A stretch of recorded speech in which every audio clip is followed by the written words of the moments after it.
Welcome back to the podcast. Here for our next iteration of the Two Dumb Idiots podcast. And as always, I have the dumber of the two, Nick, with me. Lamb, I appreciate the introduction. Me and Lamb on our lifelong quest to figure out who is smarter, who has the better opinions. Today, we are going with something a little bit relative. We're going to go with some Christmas movies, figure out, which one's the best of all time, maybe, and then just kind of figure out maybe which ones are overrated. And underrated. Okay, fair enough. And then, we're not going to probably get to everybody's favorite. I think we looked and there's 50 Christmas movies people consider. We don't consider there's 50 Christmas movies that we watch every year. Honestly, if we don't get to your movie, you might be dumber than us. So correct. Or you just have obscure taste, and I don't think that really counts. So we're going to go We're not looking to, talk to you. Yeah, absolutely not.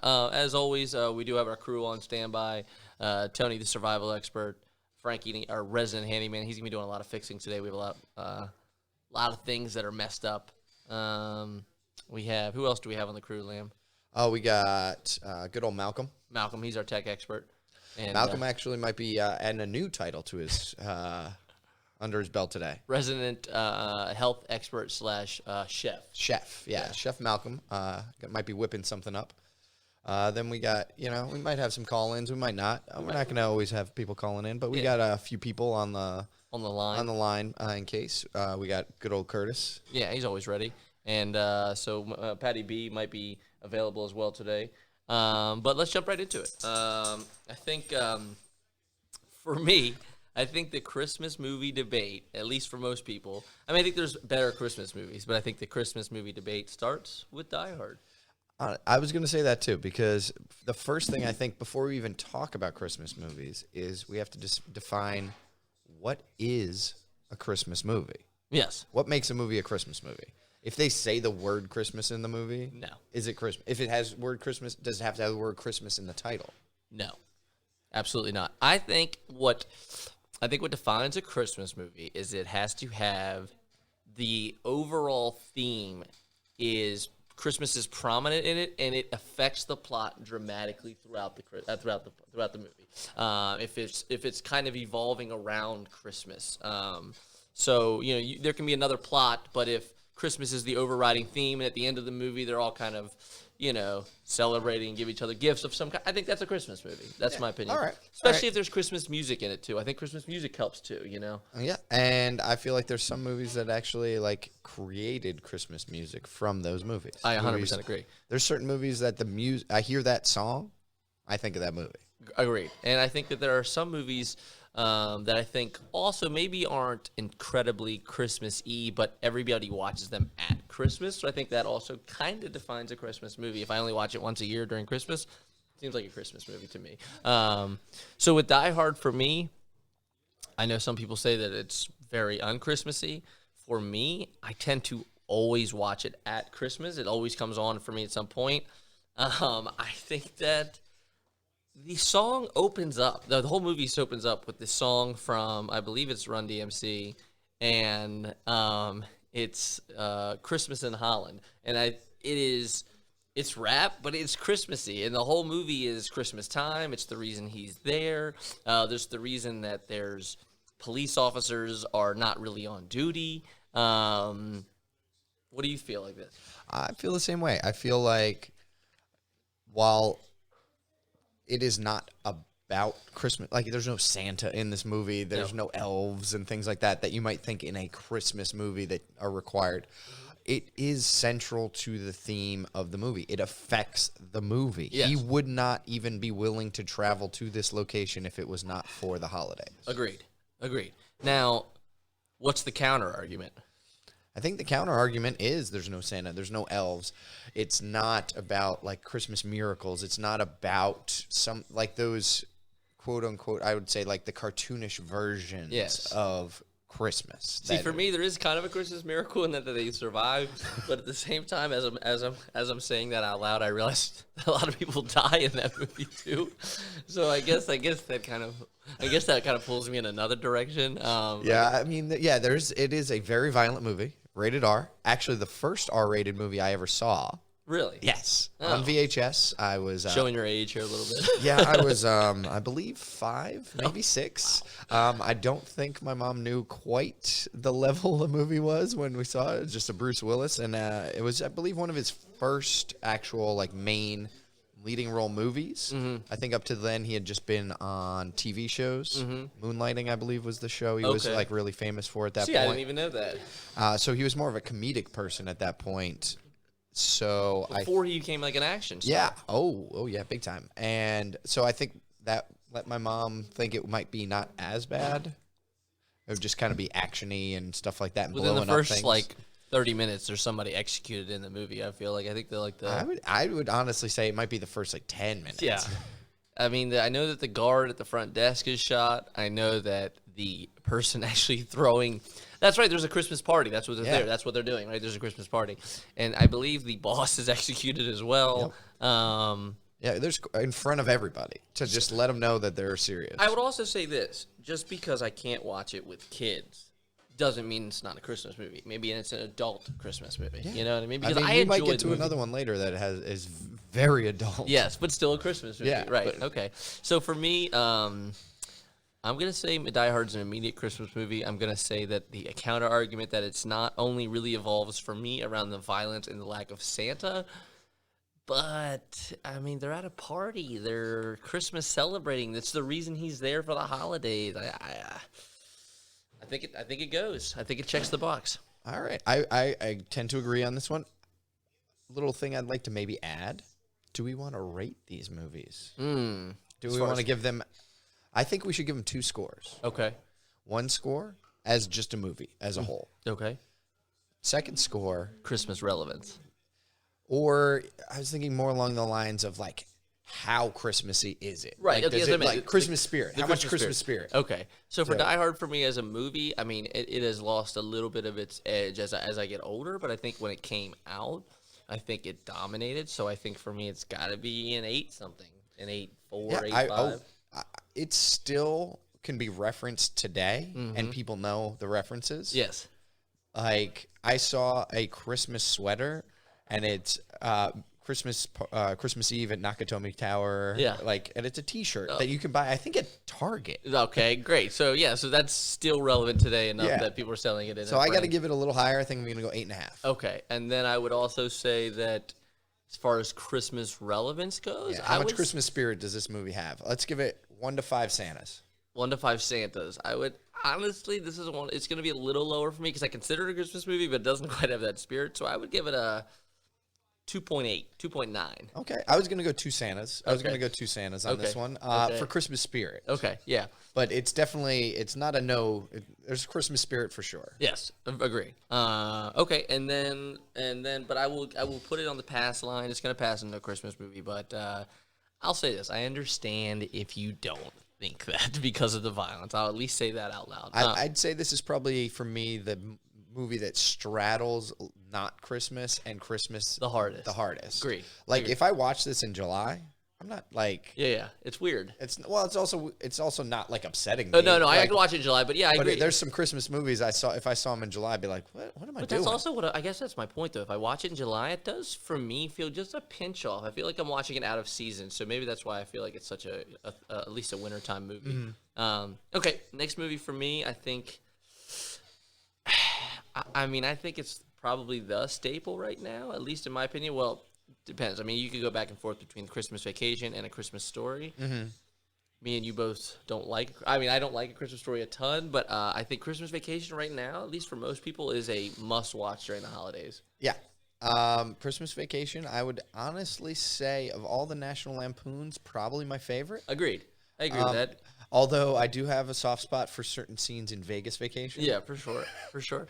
I always think though, like, okay, for me, the other Christmas or the other Lampoons are just not that it's in a bad way, and not that it's all the way out throughout the movie, but I think that they take one step into the a little bit into the hackier direction in those movies. Christmas Vacation, for whatever reason, even maybe some people think it's hacky. I think almost all the jokes land in that movie. I think the key for Christmas Vacation is it's much bigger ensemble of characters Yeah. than any of the other That's true.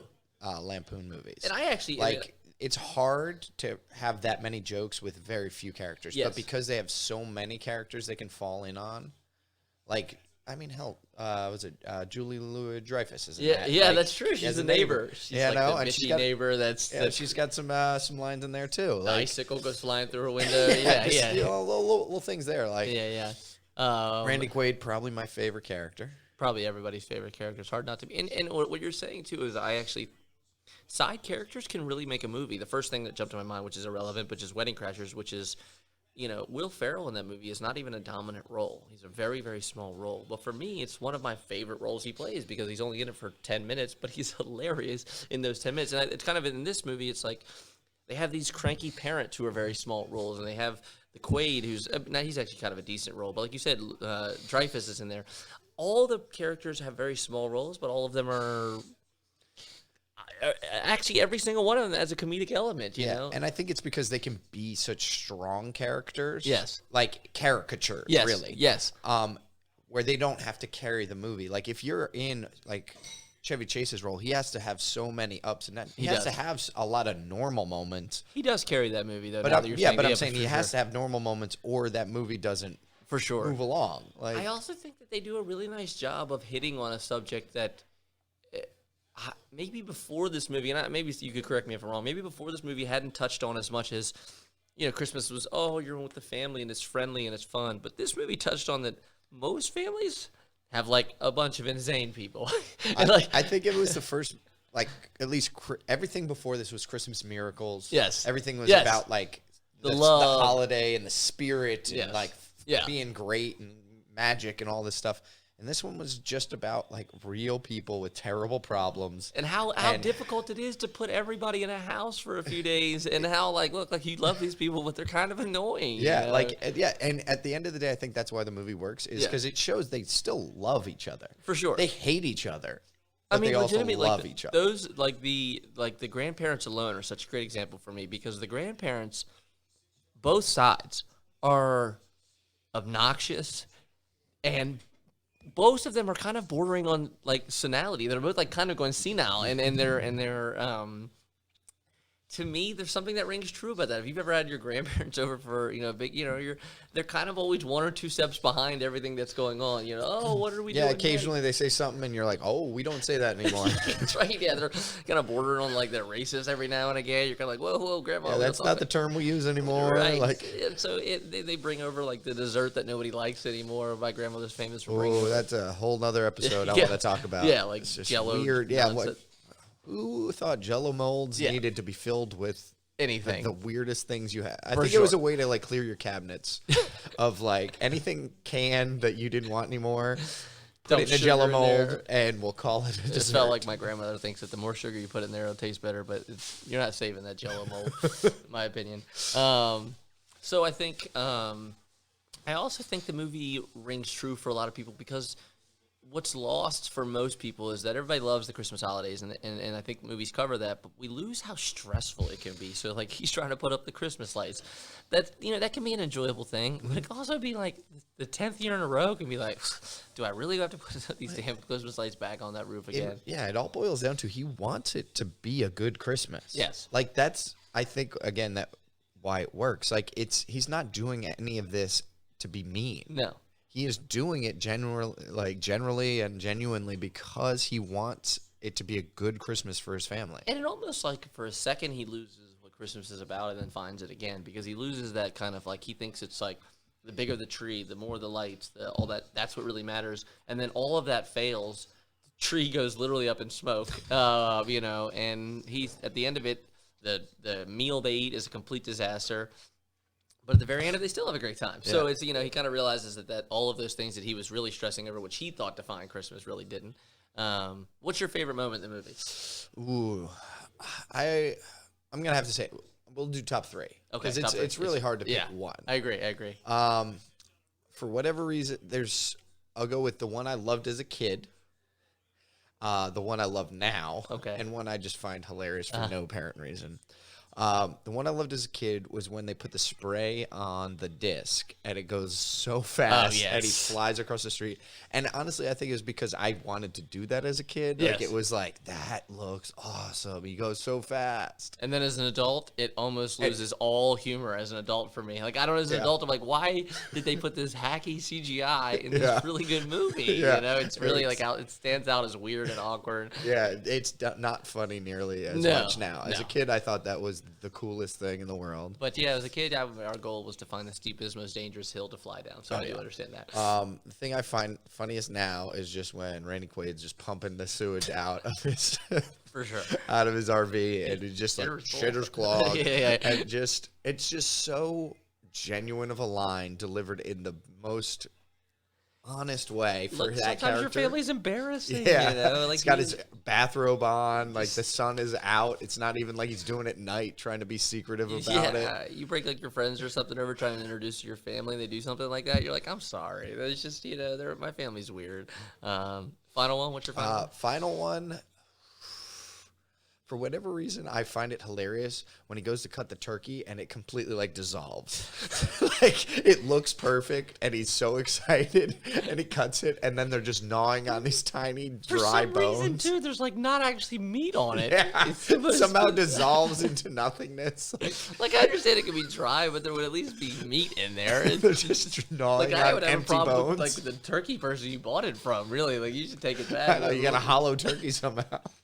If somebody sold me a hollow turkey, I don't care how long you cooked it, it would not turn into that. So yeah, for me, I love the sewage scene. I think, honestly, it's a very quick little quip he says, but my favorite moment right now probably is when Quaid says to him, Clark, are you surprised to see me? He says, if I woke up with my head sewn to the carpet, I wouldn't be more surprised than I am now. And Quaid seems to take it in stride as if it's almost like a good thing, but it's a very, very strong jab, and there's nothing good about being waken up with your head sewn to the carpet, so it's not a positive thing. I honestly, pretty much any scene with Randy Quaid in it makes me laugh. I also really like when he's in the office, Clark, and they're walking by, and he tries to be nice to some of his bosses, and he says, Merry Christmas, go fuck go screw yourself, kiss my ass, kiss his ass, like that scene to me is he's trying at Christmas, and it just doesn't seem to be anybody else trying at Christmas, and he just seems to give up. So I love that moment. I also really like when Randy Quaid takes all the dog food and puts it in his cart. It's like doesn't even buy one bag. He takes it to two 50-pound bags. Now there's nothing left in the cart. You can literally fit nothing else in the cart. It just shows how inconsiderate Randy Quaid is on a nonstop basis, which I enjoy. Okay, so 1 to 10 on the movie. What do you got? As a movie, it's enjoyable to watch to me. Yeah. But less so than like a Die Hard. I'd give it like a 6. Okay. As a movie. Steve, right now I think that I agree that it's probably for most, well, I would say as a movie it's probably not as the quality of a Die Hard maybe, but right now I would enjoy it just as much. So for me, I'm going to give it a solid 8 for me. I laugh almost every single time I watch it, and there's so much about it that I find enjoyable. So I would give it a solid 8 for me. Okay. And then Christmas Spirit wise, I'm going to give it like a 3.5. Okay. 3.5. I'm gonna go pretty high on this. I'm gonna give it 4.5 Santas. I don't think for me you get a more accurate representation of what Christmas is actually like than that movie. For me, my family's I out of think you control. could convince me to mine a 4. Yeah, okay, yeah, I'll yeah. give him 4 Santas. Yeah, okay. Fantastic. Christmas Vacation is in the lead right now, above Die Hard. And right in that same stroke, I guess you have to talk about Christmas Story. Yeah, we have I think to. that's the right one to go next. I am one of these people that, I guess as a kid, I did think some of the moments were good. There was some moments when his mom puts like 9 jackets on him and he walks outside and he's like the Stay Puft Marshmallow Man can barely move. And, I think there's a really good scene there. But I think it's a generational movie. I think 15 years before me, 10 years before me, people that are in their late 30s, early 40s, I think that movie really rings for them. I think there's something that says something to me. There's something lost about it for me. Well, interesting that you bring up that generation because I am of that generation. Oh, weird. Yeah. I can't hear that. Okay, go ahead. But yeah, I mean, of that generation. Oh no, I did. My microphone actually just came on, so that's. I literally have been hearing you the whole time. I just thought it was really down, but now I'm back at it. All right, here we go. All right, Yeah, here we go. back to it. All right, Frank, if you could fix that. Yeah, Frank, can you actually fix that microphone? I'm still Googling the last thing you told me. All right, Frank, you keep Googling. Still googling. He was a handyman. I know. Yeah, Apparently, not much of an intern or a handyman, but you know. All right, so back to that generation that I'm part of. You mean the older generation? We'll just say mature. That mature generation. It's weird because as a kid, I remember my uncle loving this movie and my stepdad loving this movie. Right. To the point where there was cable channels that'll show it 24 hours at Christmas or even 48 hours or whatever they're doing now. And they would just put it on and get mad if you change the channel. They would watch it multiple times sometimes. Oh, yeah. Just leave it on. Yeah. And it's like, so maybe for me, it's now become overkill for me That's that where I'm I've at. seen it so many times. That's where I'm at. That it's just the jokes don't land. But it is, I do feel like a very quintessential part of our culture. Okay. Like, Fair enough. Think about sticking your tongue to a pole. Yeah. You know what? I mean, that's really true. That's like wow. You know what I mean? That's hard to argue with. That scene alone almost is like, it's going to like transcend, in my opinion. I mean, Yeah. it will be remembered almost forever. Yeah, I'm not saying the movie as a whole, but I'm saying some aspects. You'll shoot your eye out. Will probably always be around. I mean, literally, there's a football player playing in this league today who's named the Red Rifle, and I think that's named after Andy Dalton. We're speaking of, and named after that show. So, right, I agree with you, and I think that what you're actually saying is really true. Even in my household, I would say that my family doesn't even really like the movie, but you're right. Like when I was a kid, it would play back to back. Like there was like channels that would play it all day, and my family thought like that's what you did. You just put that stupid movie on and you tolerated it. You know, you were like, isn't that funny? And I'm like, yeah, I guess it was funny. Like Yeah, you can literally buy leg lamps. Yeah, right. That you're right. Leg lamps also sticks out. So yeah, and I think that what you're touching on is for that generation. That cold, distant, harsh father, the fact that a lot of families didn't have big Christmases. You got 4 or 5 gifts, and one of them was really good, and all of that really rung true for people. And so I think also the same way we talk about the Christmas Vacation being very accurate. I think for a lot of people, that was really accurate for them. That represented what their curmudgeon-y house looked like as a whole. So Yeah, I think I'm actually going to look up when this movie came out. 'Cause I'm not sure. I would say if I had, Christmas Vacation's 89. I would say that movie's got to be 77. You would be wrong. 83. Wow. Okay. Yeah. So I'm assuming it came out in 83. It was a, kind of a look back and stuff like that. So I think that's why it was like. Also, I think before that, too, it takes place in that time period where all those miracle movies happen, but it's a much more true-to-life movie. And I also think, like I said, it was kind of maybe, and I don't know this for a fact, but I'm speculating. I would say that maybe it was one of the first Christmas movies that touched on how funny Christmas could be, too. And, like you said, a lot of them were miracle and soft and, not soft, but mushy. And I think this one was the first one that was kind of like, hey, Christmas is kind of stressful and ridiculous, and a lot of shenanigans happen. Yeah, we'll get into some personal stuff, I'm sure, throughout all these podcasts. But eating Chinese food at Christmas is actually become a family tradition in my Really? house. Yeah, or at least it's kind of morphed into going out for Christmas dinner. Okay. Like, we'll just see what's open and go somewhere. But for a long time, a Chinese food restaurant was pretty much the only place you could go. Uh-huh. So, like, our family, we do Christmas, do the gifts in the morning, Christmas morning. Then we do, like, a kind of big family breakfast. Uh-huh. And then you just kind of end up sitting around looking at each other because nothing's open. Yeah. And, you hang out and everything. But we have a fairly small family, so it's like we've already been hanging out with each other for 4 or 5 days at this point. Yeah, right, So right. it's not like we have, like, new stories to share. Right. It's So- not. You're kind of tired of each other's existence for a second. Well, and you're just kind of that mindset, like, all right, like, what are we gonna do later? Yeah. And so you kind of plan dinner, and then you're like, do we want to cook a huge dinner for 3 people? Like, That's true, actually. Yeah, I mean, my family very similar. Like you said, very very similar. Mine was up in the morning, big breakfast, open all the gifts, and then we sit around. Everybody want to, probably fiddle with their gifts. So everybody would, so I think a lot of times my dad or mom, depending on which house I was at, would go back to bed because they were tired. So that would be that. But for dinner for us was always actually a big dinner. We never went out for Christmas.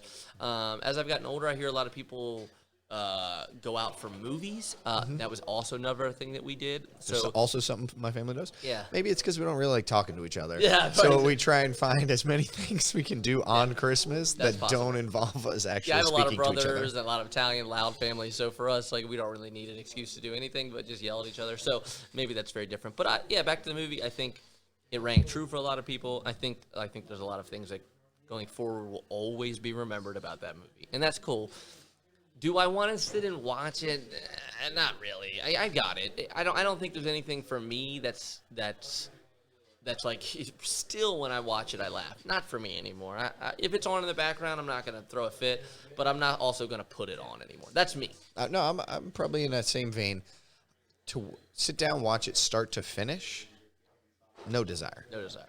If I walk by and there's certain scenes playing, Sure. I'm stopping what I'm doing. Absolutely. I'm watching that scene. Absolutely. So what do you say? 1 to 10 as far as how good the movie is? As a movie, I'm putting it like a 3. Wow, crushed. See, I would say as a movie, just because of its importance in history, I would say it has to be if my grandmother was here, she would say it's a 9. For me, I would say I don't think it's a 6 or a 7, but I think it's important. Its history gets a 6.5 for me, so I'm gonna give it a 6.5 just because I think it's important in history. As far as Christmas goes, I also got to give it 4 Santas because 4 it's Santas? so Christmassy. It's everything Christmas is. For It a lot of is it really is. Yeah, it's yeah. Yep, 4 Santas. people. For sure. Santas. Boom. So now we got through that one. Let's get into some of our favorites that maybe you like, but I don't. Okay. Or vice versa. What's something that is one of your classic favorites? Mine is Elf. Yelp. Okay. Now, Elf for me is fairly new. Again, I'll have to get the deets on the actual I think 2003 is what I saw. 2003. Yeah. That sounds about right. And one thing in researching some of these movies that I've seen that is really kind of striking me that I didn't think about was when these movies came out. Okay. For me, Okay. I love Elf. Okay. My mother, on the other hand, had never even really seen it. Yeah. Then I showed it to her, I think 2 Christmases ago. It was on a 24-hour Elf marathon or something like that. And I showed it to her, and she laughed for an hour and a half, 2 hours straight. Do you think At that this she movie. hadn't seen it because it was just out of her frame of reference, or do you think she hadn't seen it because she was like, I've already got all my Christmas movies? I think she had, it's out of her frame of reference a little bit. It starts Will Ferrell, not somebody she's really seeking out in her movie watching. And so it's just not on her radar. Yeah. And so she spent literally 15 years not knowing this movie existed and then watching it and loving it. And now it's something that she actually went and bought the DVD. See, I'm on the train of every now and again you have a movie that you just miss. That was Elf for me. It was as I got older, I started to hear that people really enjoyed the movie, and I was all of a sudden 25 years old and I'd never seen it, and I just never got around to it. So now recently I've gone and seen some scenes that I think are really funny. So now I'm almost feel like I have to go see it. Some of this stuff looks a little hacky, but it's from 2003, so I have to keep that in mind. That it was probably funnier for people when it first came out than it is maybe right now for some people. But it does seem like there are some scenes in there that I understand why people would be really laughing at. Yeah. Because I literally I saw it out of context, and I still had a good laugh at some of them. And so. it's one of those movies that, for me, gets better the more I watch it, where Christmas Story got worse the more I watched it. Agreed. Yeah, that's And it's I know the lines. I can actually watch Elf on mute still and laugh hysterically. you don't even need to know. I know the lines. I know they're coming. Yeah. I enjoy that I know they're coming. I enjoy saying them. Yeah, right. So even just the lines are so clever that just reminding you of the lines is enough to make you laugh, right? So for me, I have to probably give it a real chance at some point. I know that a lot of people think it's funny, and I do think Will Ferrell is funny. So I'm sure I'm gonna regret regret it once I've seen it once. What would you put it on your 1 to 10 for you? As a movie, it's like I said, I can watch it over and over again. So rewatchability obviously bumps that movie up. I give it like an 8.5. Wow. Okay. Wow. Yeah, as a movie. Where's the hot take button here? Elf on a hot 8.5. Christmas relevance for you? Ooh, Santas, 4.5 Santas. Okay. Yes, it's right up there. For me, I don't know anything about it, so I'm not even going to grade it, but I will give you that 4.5 Santas because I think that's where it belongs. For me, that movie that we watched a lot that maybe not people have seen is Jingle All the Way with Arnold Schwarzenegger. I have no idea why, but me and my family enjoy any amount of chaos. And my older brother really enjoys chaos. We enjoy when things completely unravel. That movie is the definition of unraveling. They're literally fist fighting in a store at all times over a Turbo Man doll. It's actually got a lot of sneaky actors in it that are really good. I mean, Arnold Schwarzenegger's hilarious. He's hacky, but he's hacky in a wonderful way. Sinbad is in there as the mailman that he's constantly battling for the Turbo Man doll, but also kind of on the same team as really great juxtaposition of those two idiots. And, it also, again, encapsulates something that is a really prominent issue at Christmas, which is people stress a lot about the gifts. You know what I mean? And it's not quite what Christmas is supposed to be about. This guy is out there trying to find the perfect toy for his kid that everybody must have, but they're all sold out. And it's a real problem that people run into. I remember a few years ago, I wanted to get Malcolm an Amazon Echo, and it would just come out. It was a big thing, and I went store to store to store, and nobody had one. And it was, this thing where it's like, now Christmas is not even fun anymore. I'm dreading this. I'm actually like, man, I just want to get this damn gift and go home, but I couldn't. And so that rings true to me. But honestly, there's something about the Arnold voice that just makes me laugh every time I watch the movie. There's some really great moments in it. If you haven't seen it, I'm telling you, there's almost no way that you don't laugh at certain moments. Not to mention the entire time he's out, his shiesty neighbor is trying to hit on his wife, and he's over there baking cookies. Arnold's incredibly annoyed by it. There's a lot of really great moments in the movie. For me, as far as a movie goes, I can totally understand people not liking it.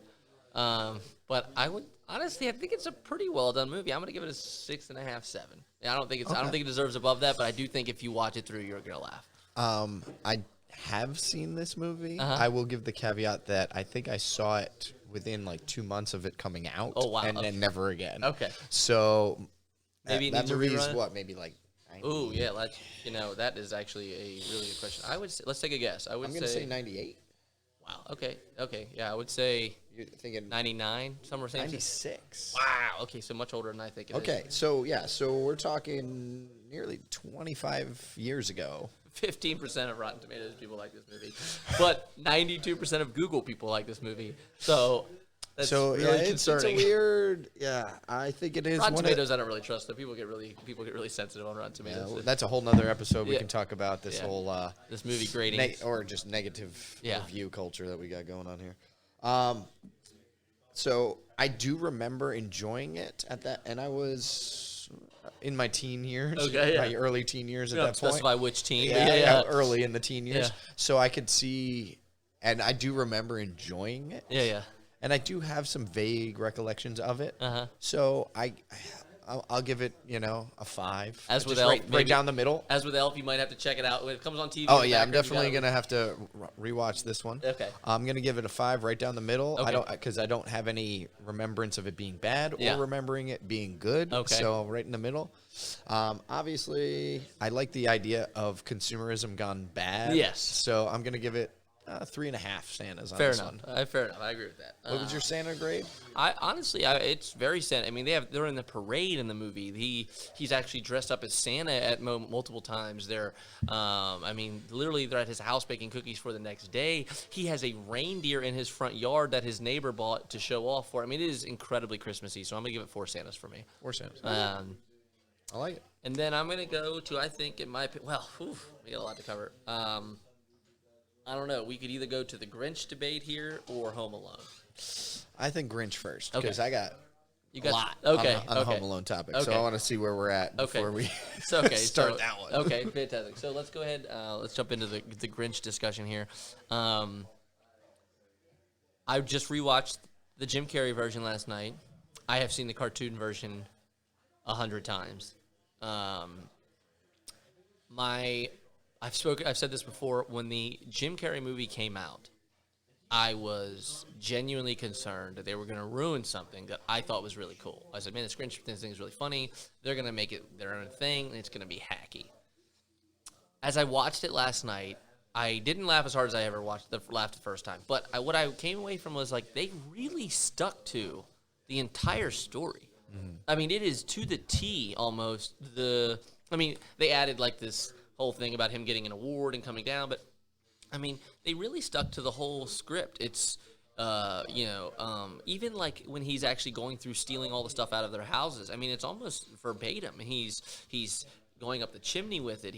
There's nothing left but for a crumb for a mouse. I mean, even like some of the shots are almost exactly the same as the cartoon. So I thought, and actually I looked, it's Ron Howard that does it. I don't know if you knew that, but Ron Howard does it. So I think Ron Howard must have had a point to say that I want to keep this thing exactly where it is in the cartoon, but just make it bigger and bolder to life. And you can see that too. All the characters are huge and ridiculous and loud and over the top, and I really think it plays. And honestly, I think it plays at all ages. As I watched it last night, there was so many jokes for kids and so many jokes for adults.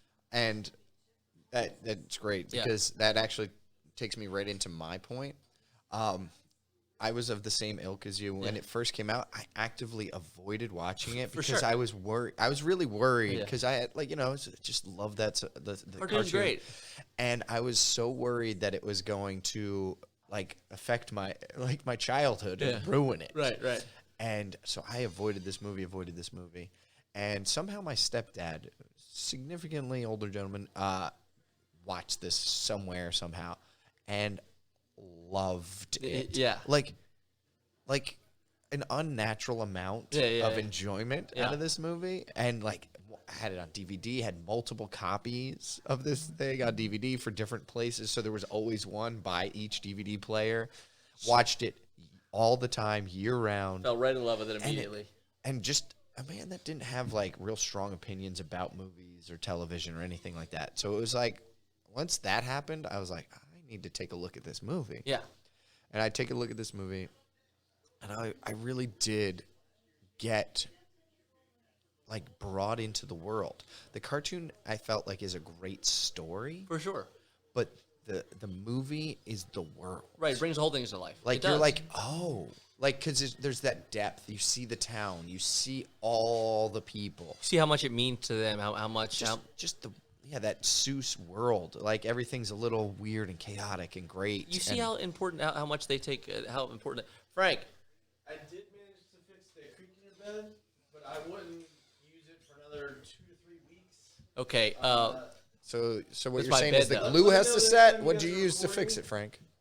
Duct tape. Duct tape. Lots of duct tape. Lots of duct tape. So the duct tape has to set? And what's going on? What's the 2 to 3 week? I think that's how it works. Okay. Okay.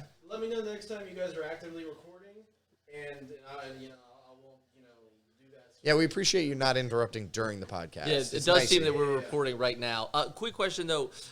One of the wires is frayed, and we're worried that it's going to shock somebody. Is that something you can take care of? No. No. Okay. Okay. The resident hand, that's how big- All right. Well, if you could Google that or maybe contact And somebody. also, the leg of the table is actually broken as well. So is that something maybe you could woodwork? I'm not really a carpenter, so Okay. No. We thought you were the handyman, so I thought maybe. I gotta get back to the other thing that you guys were telling me about. Yeah. Okay. Yeah, you have a lot of list of things that haven't been taken care of yet. Yeah. You can knock a couple off that list. We appreciate it. He's great, but he's just not getting a lot done. Yeah. We love him though. We love him. Frank, what's your favorite Christmas movie? Jingle all the way. No. What? Jingle all the way, Frank. Why such a terrible movie? All right, we'll go with Frank. All right, Frank. You think about it and get back to us. Yeah, let us know. But yeah, so with the Grinch, it's that world, and it, I was worried because it's so much longer than the cartoon. So much longer. But it somehow doesn't feel like it. No, and they've also brought the Grinch to life. They have this layer, and they have this. actual world that makes sense. There's traffic. There's garbage chute that shoots him up to his place, and there's garbage chute that he can take right back down, which is hilarious. They touch on some funny subjects. They have people putting up Christmas lights, arguing over that, and they also stuck to. You know what? I loved this last night. As I was watching it last night, I said this out loud. I said, you know what I like? I like that they stuck with the rhyming scheme throughout the entire movie. You know, he will say, the narrator, actually, and I don't know if you know this, is Anthony Hopkins in the movie. I did not know. Yeah, that. I didn't know that either until I saw it. I heard him last night. I was like, this is definitely Anthony Hopkins. So I Googled it, and it was. So Anthony Hopkins will say something along the lines of, you know, hoo-ham. And right after that, you know, Jim Carrey will something, that's who I am. And it will rhyme. And they continue to do it almost the entire movie. And it's like they didn't even steer away from that with the cartoon. You know what I mean? So I don't know. For me, I think they did a wonderful job with it. Again, there was a moment last night where he says, he takes a scan up to his heart, and it shows that his heart's really small. And he says, the Grinch says, I've lost another size and a half off my heart. And then he pans to the camera and says, this time I'm going to keep it off. That's not a joke that a kid's going to understand, right? That's a weight loss joke aimed at every single adult. So that was a really great moment. And there's a lot of that in the movie. There's a lot of him making jokes for kids and adults. I'm an idiot, you're an idiot scene is just a great moment in that movie. He yells, you know, he's yelling at the echo against himself, and he says, well, I'm an idiot, and you're an idiot. And he just gets all flustered, you know. Yeah, it's definitely one of those movies you can watch as a family. Yes. And everybody enjoys. Everybody can get something out of it, yeah. I thought Jim Carrey does a really nice job. As I watched it, he bleeds through more than I remember. It's very Jim Carrey-esque. There's a lot of things there's even sounds and stuff that he makes that I've heard in other movies. But he's great. He's way over the top. He's absolutely ridiculous. And even though I know it's Jim Carrey, I completely lose it a lot of times. I completely forget it's Jim Carrey throughout the movie, so I really enjoy that. And again, they touch on everything. They even touch it all the way down to like his big goofy sled of him stealing this. You know, I mean, they really do a nice job. Now the question is, which one do you enjoy more? Now, it's weird because the cartoon is so much shorter. So I would say I prefer the cartoon because I get my Grinch hit in like a more compacted form. So like of the two, I would say I prefer the cartoon. Think I'm the same. I saw it last night and I felt myself kind of drifting. So I was like, you know, I think I'd rather just have my Grinch hit my pop, so to speak, and get out. I also really enjoy. I think the same thing I enjoy about the movie with Jim Carrey is I enjoyed tenfold with the cartoon is how ridiculous it actually is, how over the top they are, how I wouldn't touch you with a 39.5. I mean, I think a lot of the moments are really funny, and I think it's meant to be kind of, you know, a little bit darker than the fact that like this guy's stealing Christmas, but it's funny to me. I think they do a really nice job. So I think I'd rather watch the cartoon most of the time. But if Jim Carrey's on TV, I'm turning it on. Yeah, So, if it's on, I'm watching it. 1 out of 10. What do you got? All right, so are we doing both? We doing cartoon? let's do we both. Okay, so we'll do cartoon. Cartoon first. Cartoon. I'm gonna go. It's tough because it's not really a movie. Yeah. But as far as short form things, I would say 7. Yeah, I'm right at the same spot. I think it's a 7. I think it's 7.5. I think that I can't get any higher. I can't give it any higher because like you said, it's not a full movie. Yeah. Christmas relevance. I got to give it a whole full 5. I don't think for me.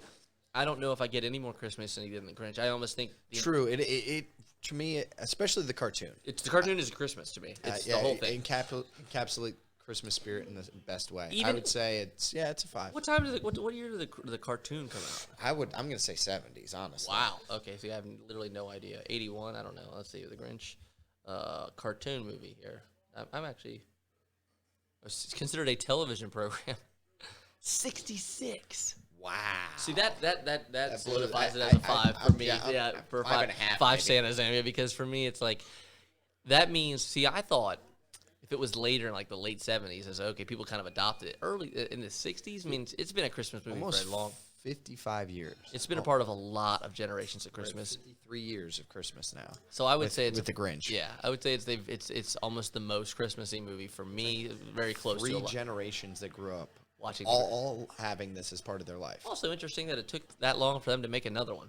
You know, people can ripping off Grinch. I mean, people have been ripping off movies for a long time. It took a very long time for a second Grinch to come out, right? Well, I think part of it is because it was so good. Right, agreed. People don't want to touch Don't it. want to touch it. And honestly, even when the Grinch was made, like it was really like pushing the limits of movie making. Yeah.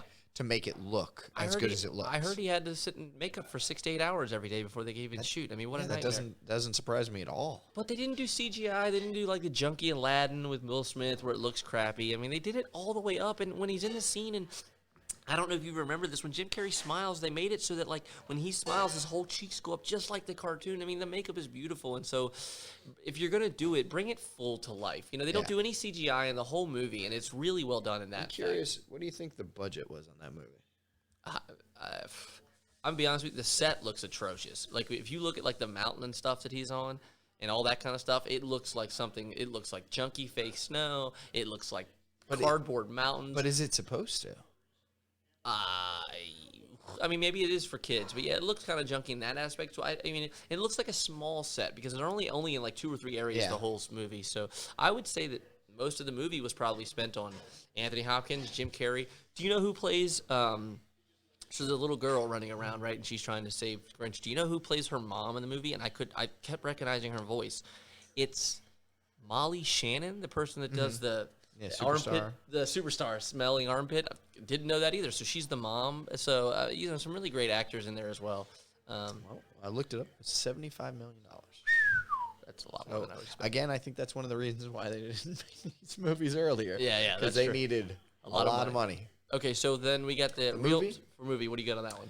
Movie, I'll give it a 6. Okay. 6.5 because slightly less than the cartoon. I gave it the cartoon 7, so I got to go. Okay. Yeah, I see what you're saying there. I think they did a good job. I'm gonna give it a flat 7 too. I'm not saying. I think that the cartoon is maybe for me. I'd more watch it, but I'm not gonna say just because for me.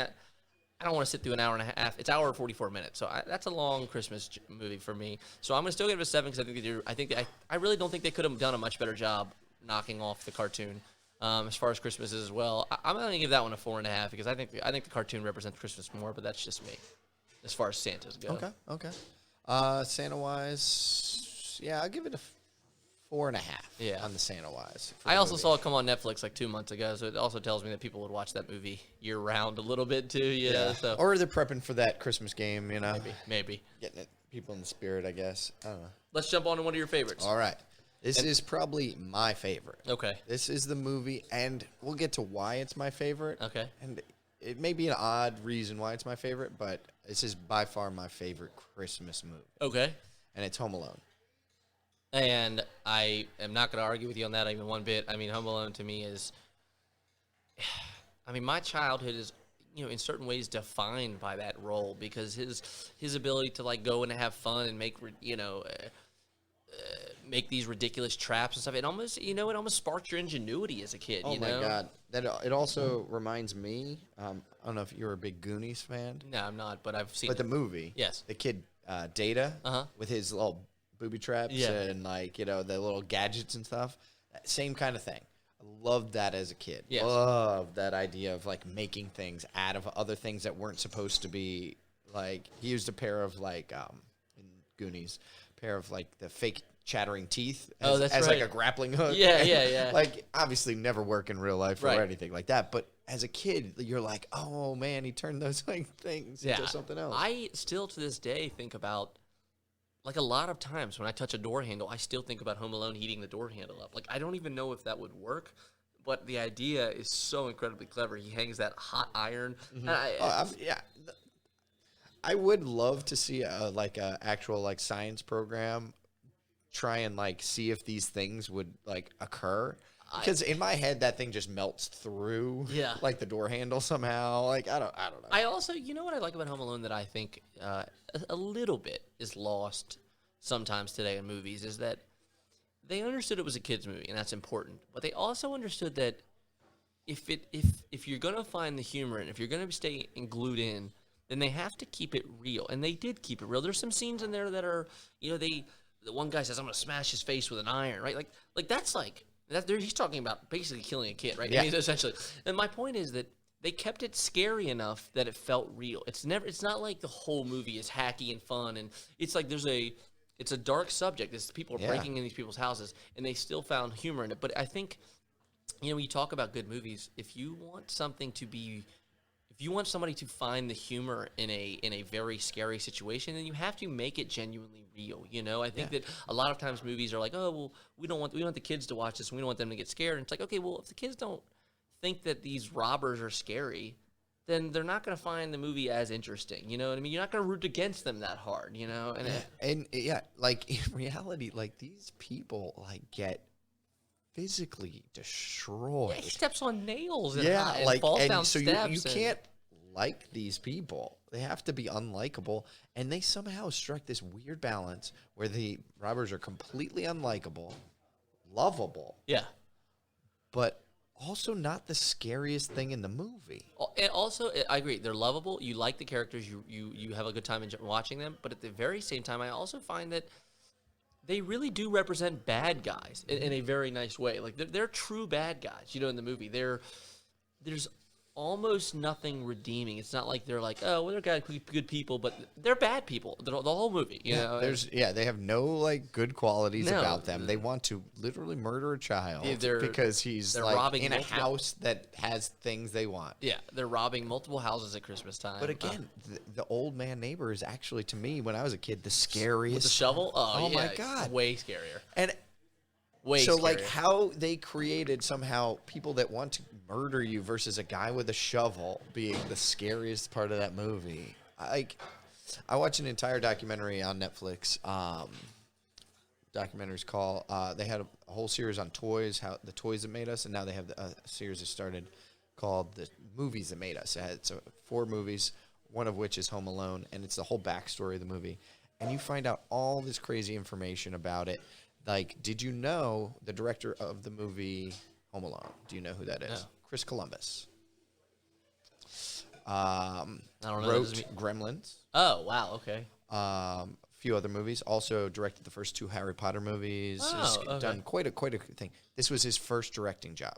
Wow.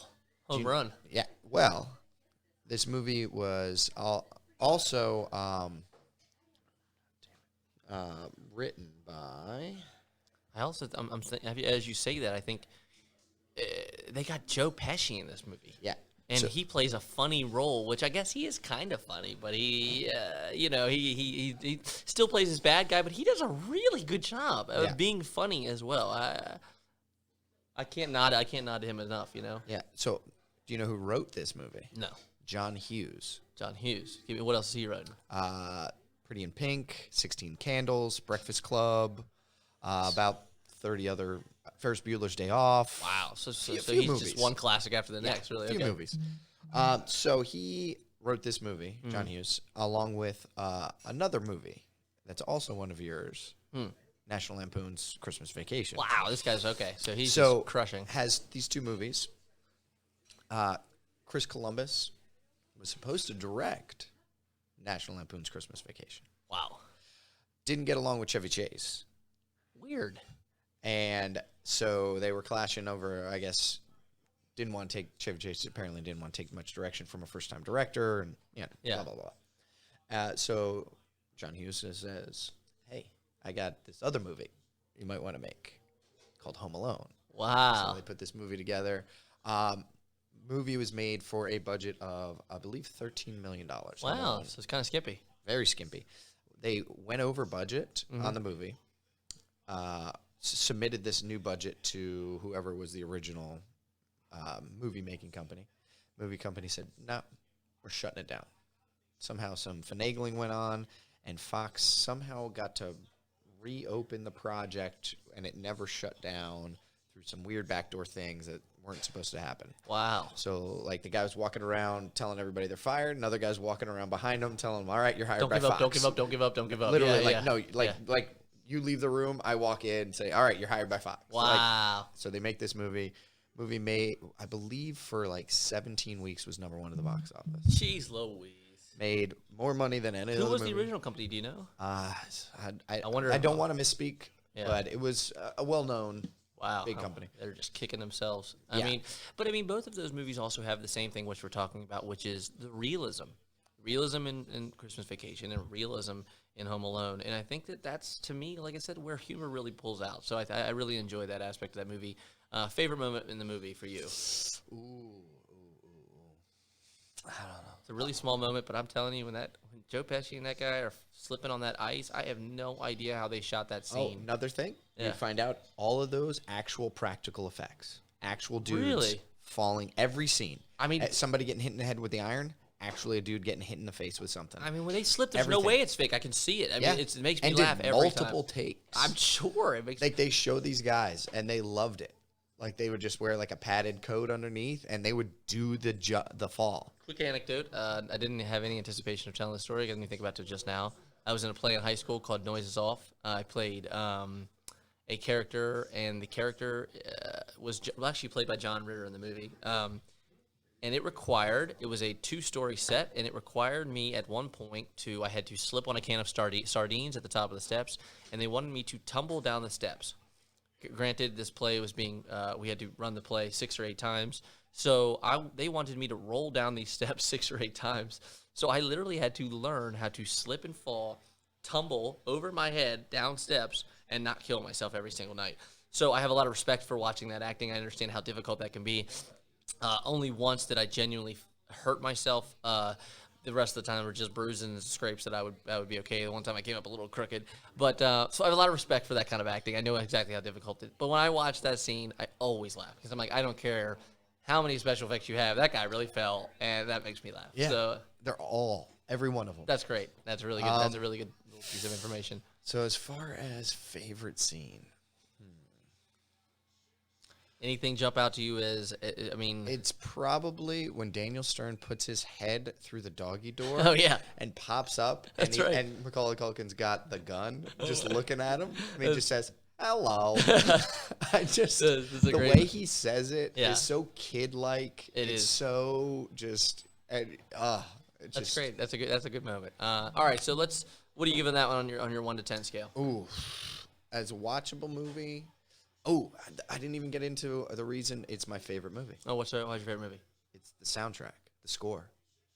Yeah, it doesn't stand out to me at all. You know, written by, or God, people are gonna be so angry that I don't. There's a lot of famous songs that come out of that. Yeah. Well, there's that and songs like great Christmas music in general that's used throughout. But then the score is so good, written by John Williams. Also wrote Star Wars, Wow. Superman, See, Indiana now- Jones. Now I gotta rewatch this whole movie now because now I'm gonna be listening for that. I'm a huge acting guy, so I'm always kind of focused on that aspect of it. Even the small actor in that movie that's the sidekick, I don't know who he is. I mean, I know he's well, you just said his name, but I mean, I guess he was in some other stuff after that. But like, I mean, he really killed it in that Yeah, movie. Daniel so, Stern Yeah. was hired for that movie. Then when they budget went up, they didn't have money to give him extra in accordance with that. Yeah. So decided to pull out of that movie, and then they hired another guy who was up till shooting time, the person, and then couldn't with the new shooting schedule make it. So they rehired Daniel Stern. Wow. So that movie, That movie overcame a lot of obstacles. I cannot recommend this documentary enough. Yeah. Because I loved this movie, and now What's the documentary? it's on Netflix right now. It's called The Movies That Made Us. They have 4 different episodes. One of the episodes is all on Home Alone. It's about an hour long. Definitely gotta watch it. It is. Gives you so much. Like, they literally John Williams was the most famous composer, and still is at the time. And they go, hey, what if we asked John Williams? Yeah. And they just asked him, and he read the script and was like, yeah. This is Like, great. that's it. Yeah. Like, you just, like. I know a good movie when I read one. What was the other thing? That's great. I can't believe he jumped on board of something that doesn't even seem like it's not a Star Wars, right? It's a kids movie about Christmas, and he jumped on board. Oh, John Candy. Oh, yeah. Fantastic. So good in that movie. John Candy. He's Oh yeah, he's the poke. Yeah. Did Oh all my of his goodness. scenes in one day. He's a rock star. 24 hours of taping they did because they only had him. He was only available for one day. So He's a great little addition. and he did it for scale. What do you mean? So he got paid the minimum you can get paid to be a speaking role. The guy who's delivered the pizzas got paid more than John Candy did on that that's movie. hilarious. I remember the pizza guy slams into into the statue the over and gnome over or whatever. Yeah, that's a great meme. All right, so 1 out of 10. What do you got? 9.5. 9.5. Sure. And Christmas relevance? 5. Okay. Wow. Okay. I would give it as a movie. I would give it an 8. Not as high for me, just because Well, I give it an 8.5. Actually, it's a pretty solid movie. I would say Christmas relevance. I'll give you a 4.5 as well. I could probably watch it another time of the year, but I probably wouldn't unless it's Christmas time. So I'll give you a 4.5 as well. And that was for as far as Santas go. All right, so let's go through some. Rattle off some quick ones here, and so we'll kind of say yay or nay. We'll give a quick rating here. I think by rule, I have to mention A Wonderful Life. I have seen A Wonderful Life, and I am not going to tell you it's not a good movie. I think it's a great movie. Actually, I think I looked it up last night. It was from 44 or 46. So, as far as movies go, it's old. It's a really good movie, but it's long and it's mushy, and I just think there's better Christmas movies now. So I think it's lost there. But for me, I would say, I don't know. I would probably pass if somebody asked if they would put it on. Pass. Let's just pass or yes or yes. Yeah, or no. if I sit down and somebody is like, "All right, let's watch this movie, start to finish," I'm good. probably I'm out. good. I'm out. Next one for us, Bad Santa. And I hate to say it, I haven't seen it. Yeah, see, and that's a weird one for me. See, Bad Santa for me is like actually has worked its way into a must every year. Like I said off mic to you, when he comes up the escalator, completely obliterated, he stands up. He's so drunk that he thinks that he bumps into like a reindeer, and he thinks this reindeer is somebody causing him trouble, so he punches his fake reindeer's head off. I mean, there are so many great moments in there. And also, this is going to surprise you if you've never seen the movie. Do you know who else is in that movie? John Ritter, Oh, Bernie Mac. I knew that. Yeah, I mean, it Knew is. Bernie Mac was in it. It's got some really great little side characters in it, but John Ritter and Bernie Mac literally just go back and forth. They work together. I mean, the movie would be great without it, but them on top of it makes it really great for me. So if that movie's on, it's great. You got to go watch it. I will. Got to check it out. It's You're a gonna must. watch for you. Elf.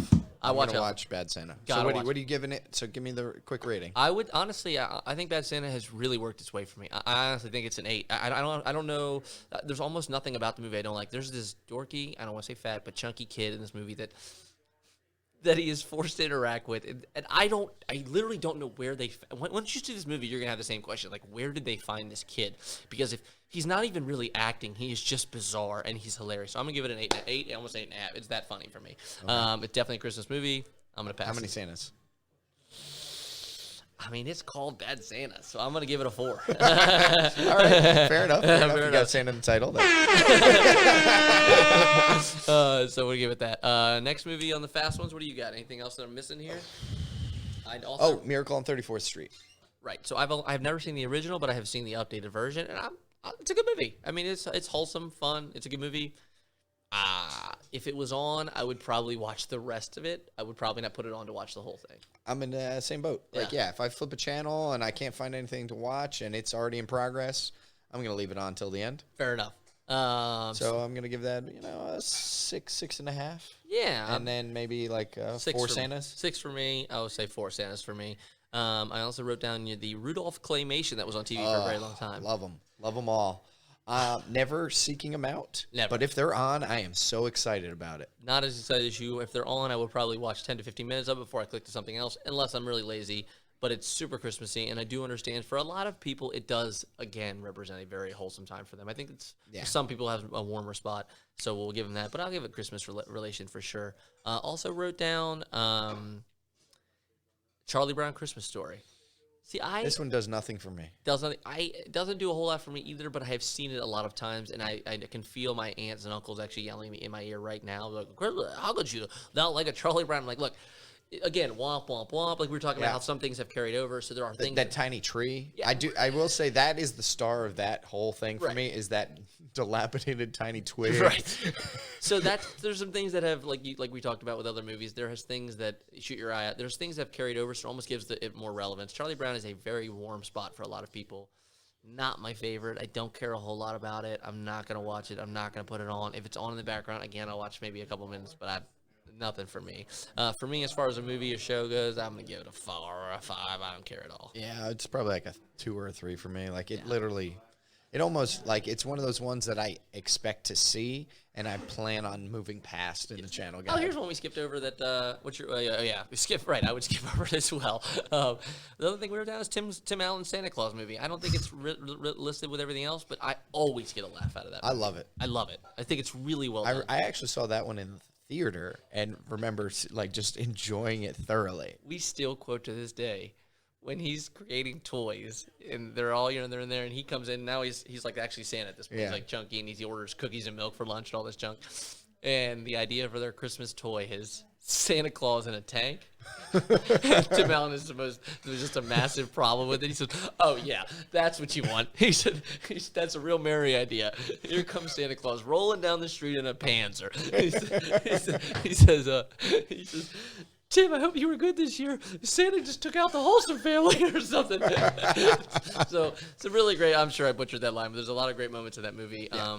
I think Tim Allen is really funny in that movie, and almost by accident, he's making fun of his wife's new boyfriend the entire movie.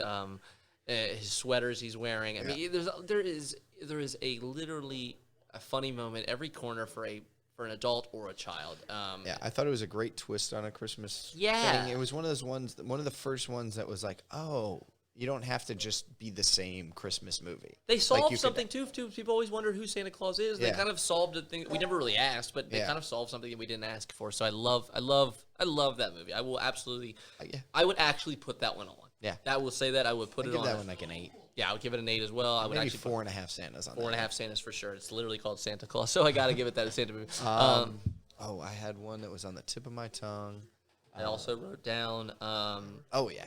I got mine. I wrote down Scrooge. Never seen it with Bill Murray. I was talking to somebody last night, and we were talking about, like, this potential show that was coming up and everything, and he told me that Scrooged is him and his wife's favorite Christmas movie. This is what we're talking about. Some movies just don't resonate with the same people. And I think it just slipped past me because Yeah, me it came too. out like at a time I was like a little too young to have watched it. Yes. So I missed it, and now it's just has Gone. a big part of. I don't think What it caught year me. is it? I would say it's late '80s, early '90s. So, and that's even more the reason that I'm not gonna. That's even 88. So that's even more the reason I'm not gonna watch it now because as I'm googling Scrooged, there's literally a Scrooge from 51. There's a Scrooge from. I mean, this is like 70, 88. I mean, there's literally I have Scrooge heard- cartoon from 2009. he likened it to a Groundhog Day, Bill Murray-esque. That's what I said to you the other day, actually. So I would say I love that movie. I love Groundhog Day. So I am gonna check it out. Okay. Based on that. But for me, I have no frame of reference on that one. So yeah, I'm me not gonna- neither. So I don't. It has also slipped me as well, and I'm not sure how that happens. How movies just completely slip certain people, but I have not seen it, and I've really no desire to see it either. So, but I will. If people love it, maybe I'll check it out. All right, last quick one, at least I think. Uh-huh. Muppet Christmas Carol. Never seen it. All right. Yeah, see, that's another classic that I know my family would yell at me It's for. basically it's a Christmas Carol. Okay. You know the three ghosts, past, present, and future. Oh, you know it's what? that with Muppets. It's Now that you say that, I think I have seen pieces of it. And actually, I like the Muppets, so I'm sure I would find it yeah, humorous. it's quite it's got if it its has any moments. Muppet feeling to it, I bet it's kind of funny. Yeah, it's a good one. I'm not gonna seek it out, but if it's on, I'm gonna let it roll. So far today on our Christmas movie section, we have Die Hard as a Christmas movie. We have some really good ones that we kind of agree on here, which is The Grinch cartoon, Home Alone, Christmas Vacation, and then we have some Santa one-offs. Claus we also thought was Santa pretty Claus. solid. Yeah, that's right. And we have some one-offs that everybody would maybe love or hate one way or the other. I think Elf fits in that category. Jingle All the Way, people might love or hate. The Christmas Story, I think people either love it or hate it at this point. I mean, even I think Bad Santa for most people is enjoyable. I think I gotta get you on that train very, very soon. Other than that, man, I think those are the Christmas movies that matter. If we missed a drastic Christmas movie that that is really that watched, please. I mean, it's not something obscure, but if we missed something, we're sorry. Let us know. Yeah, let us know. We did not realize that we missed something great. Let us know, please. We appreciate Frank for attempting to fix a few things today. Supposedly fixing your bed, but it'll be ready in 2 to 3 weeks. Apparently, so. in 2 to 3 weeks, he duct tape has to settle. I didn't know that was a thing, so I have to keep an eye on that. But other than that, we look forward to our next broadcast. Any idea what we're going to shoot for the next broadcast? Topic or time? Yeah, that's true. Maybe, topic wise. We got a list of topics here. We got to get to the emails and see what the folks at home want us to do and talk about. So we got a lot. I don't want to get anybody's hopes up too early. So, but it seems like my opinions on the Christmas movies were very, very strong. I thought some of yours were strong, but not as strong. So I would take my point in this one. I feel like. I understand that you think you got a point. But the thing of it with the point is that... Crowd loved it, Yeah, well, they're pretty dumb, too. So, I'll give you a point, but the thing is I get 2 points. Wow, okay. For being smarter and better looking. Wow, we're gonna have to. You just cut out on your mic there. We'll have to probably catch some of that up next week. We'll have to put that in post. Malcolm, if you could put that in post, we'd appreciate it. Absolutely, thanks, Malcolm. Appreciate that. He's so good at his job. Well, as always, I am Nick, and this is Kevin from Two Dumb Idiots. We really appreciate you guys tuning in, and see you next time.